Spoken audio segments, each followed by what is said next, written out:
Okay, moving on to the last and final segment of today's show, I wanted to talk a little bit about the news that just dropped about an hour ago, and that is that Brian Flores, the head coach of the Miami Dolphins, has announced that the team plans on starting Tua Tagovailoa, the rookie quarterback out of Alabama, after their bye week in their game against the Los Angeles Rams coming up in a week and a half. And I just wanted to talk a little bit about this decision and what I think this means for the Miami Dolphins going forward. And it's interesting because I think when you look at teams as a whole and you ask the question, who is the most polarizing team in the NFL this season, right? Who is the team that everyone wants to keep their eyes out on? I think a team a lot of people are going to say is the Chiefs and the Ravens and the Cowboys and the Saints, but I do think the Miami Dolphins, if you look deeper and deeper into what each team is, the Dolphins have a realistic case to be at the top of that list. Who is the most intriguing team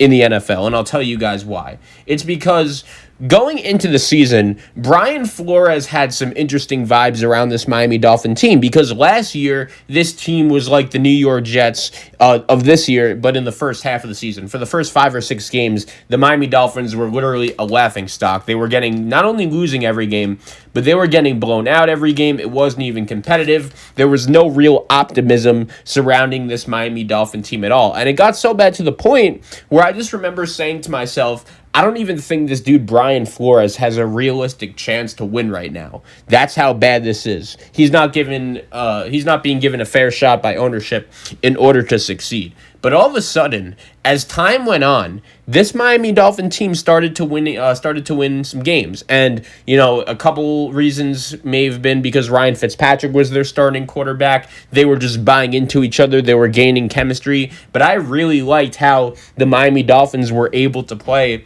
towards the back end of last season. And I really think Brian Flores did a nice job of getting his locker room to believe in the plan he was building. And so far this season, I didn't really know what to expect from Miami going in because last year, I'll admit, they won those games, and I'll give them credit for that. I'll never forget last year in Week 17, they went into Foxborough, a place where you guys know historically the Miami Dolphins rarely win in Foxborough. They went in there and beat the Patriots. And I remember saying to myself after that game, wow, if these guys could get a quarterback, if they could get some other pieces on both sides of the ball, maybe this head coach is the right guy to lead this Miami Dolphin team to the promised land. And, so far this season, the first couple of weeks, there was nothing special. Ryan Fitzpatrick was the starter. And to be honest, I did understand the decision to start Ryan Fitzpatrick because I didn't necessarily know if Tua Tagovailoa, given all of the injury history that that occurred with him at Alabama and the current state of the Miami Dolphins offensive line, I just wasn't necessarily sure if Tua was going to be ready to start the season as the Miami Dolphins starting quarterback. And Ryan Fitzpatrick ended up being the starter. And to be honest, I don't think Ryan Fitzpatrick did anything within his first couple of games as the Miami Dolphins starter to warrant being benched. I think if you probably ask any Miami Dolphin fan, how has Ryan Fitzpatrick played better or worse this season so far than you expected, I think most fans are going to say that he's played much better than anyone could have expected. The only thing is, the Dolphins were kind of going in a different direction than what the team and the franchise expected, and I'll explain to you what I mean by that in a minute. But the one thing I'll say regarding the Dolphins and their decision to start Tua now is this. I do think there has to be a reason why all of a sudden, following a win against the New York Jets, Brian Flores decided, okay, Tua Tagovailoa is going to be my starting quarterback. Because I do think to not only me, but to most people, this decision to start Tua kind of came as a surprise because we kind of all expected, even though by season's end, Tua is going to want to get some reps in. I did expect Tua to play in a handful of games by the end of the season. It's just the Dolphins were playing relatively well. I remember last week talking on this show how impressive they were going into San Francisco and getting the win over the San Francisco 49ers, I remember going on this show last week and talking about how much fun Ryan Fitzpatrick was having as the starting quarterback. And I was always curious to see when exactly Brian Flores was going to pull the plug with this because realistically, there was no reason for him to do that. If you ask Brian Flores right now, coach, who do you think gives the Dolphins the best chance to the win? Is it Tua Tagovailoa or is it Ryan Fitzpatrick? I think it's going to be hard for most people to answer Tua, but does that mean that he made the wrong decision going to him? No, and I'll tell you why. I think Ryan Fitzpatrick, when he is the quarterback of your team, puts you in a very dangerous position, and what makes it so dangerous is how good he can sometimes play. He is literally the definition of a Jekyll and Hyde quarterback. You guys know, he was a Jet quarterback, he was a Buccaneer quarterback. He's been with so many teams over the years that no matter what team he's on, as soon as he goes there, that team could either be really good for a couple games or be really bad for a couple games. And I do think the combination of that kind of play at quarterback and the fact that Brian Flores is a good coach that really was trying to win games, ultimately that was taking the Miami Dolphins in the wrong direction. When you look at this Miami Dolphin team, they're 3-3 right now. They're technically in the midst of the AFC playoff race. And I think there are a couple ways that you could look at that. On one hand, you could look at that and say to yourself, wow, Brian Flores deserves a lot of credit. This team is really buying into him. And Ryan Fitzpatrick all of a sudden is turning his career around. And even though Brian Flores does deserve a lot of credit, I'm not saying he doesn't. I just don't know that if you're the Miami Dolphins, this is the path you want to go down, because let's just say Ryan Fitzpatrick leads you to an 8-8 record. Then where exactly do you go from here? You have a lot of draft picks, but you want to have, kind of that lower pick if you're definitely not going to make the playoffs. And I do think if you're going to, be good this season and make the playoffs because of Tua Tagovailoa, that's fine. You'll be willing to sacrifice it. But when Ryan Fitzpatrick is your quarterback, I just think sometimes it could kind of misdirect your franchise and kind of screw up your timing, because let's just say Ryan Fitzpatrick leads this team to the playoffs next year.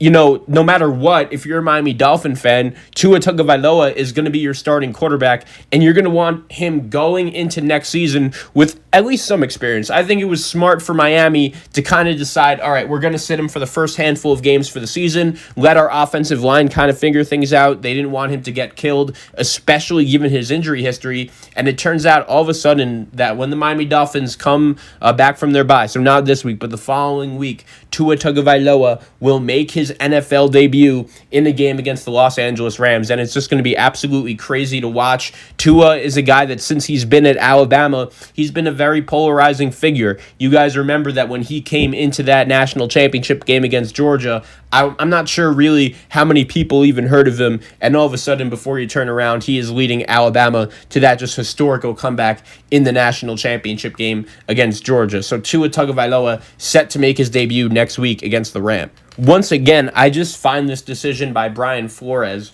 very interesting due to the fact that only 10 days ago, he didn't even play Tua Tagovailoa in their 43-17 blowout win in San Francisco. I do think that would have been a place to get a rookie who, let's face it, hasn't taken a competitive snap in a year, a couple series of simple ones to knock off some layers of development rust, right?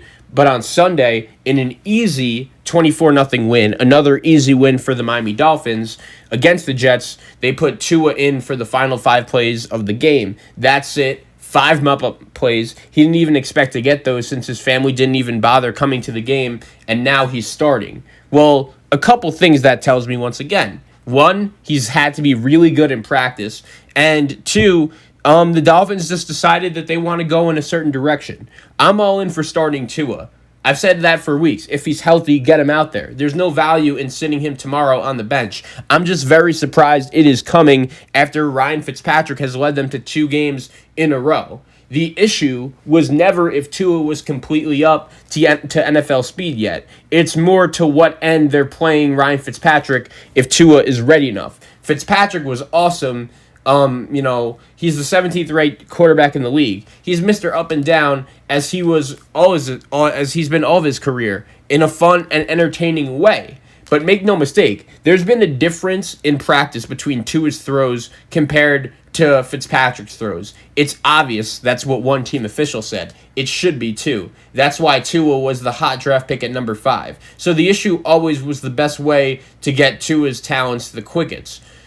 Flores, though, either hid this plan well from everyone or had an overnight epiphany that it was time. There's a third opinion that many people have told me that isn't true. It's that Stephen Ross was rushing to play Tua. I didn't really, get that vibe, as he rarely gets involved in football decisions. But at the same time, when I look at the Miami Dolphins and their decision to start Tua, I'm not saying it's the wrong one. I was just very surprised by the timing. And I actually commend the Dolphins, because if Brian Flores is saying that, look, even though this team has been much better so far this season and parts of last season that a lot of people expected them to be, I'm not really trying to have that ruin our development as a team. Because no matter how well they play, no matter, how many surprise victories they get this season or not, no matter who their quarterback is, I think we could all agree that the Miami Dolphins are a team that is not ready to win a Super Bowl right now. They're rebuilding. And next year, they want to put Tua Tagovailoa in a position where he could say, going into next season,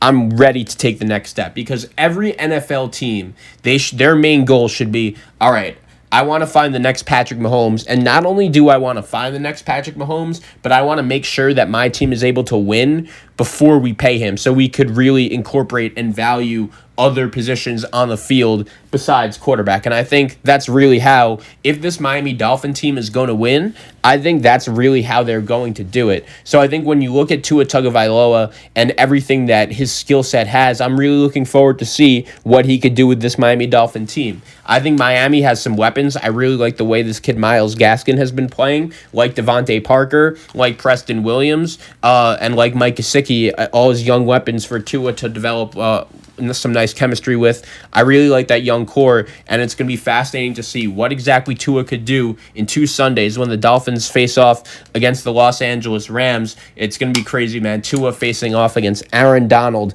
and Jalen Ramsey in his NFL debut. There's not many defenses that is tougher than that. So Rams Dolphins in 2 weeks, Tua getting the start. Very surprised by Brian Flores' timing.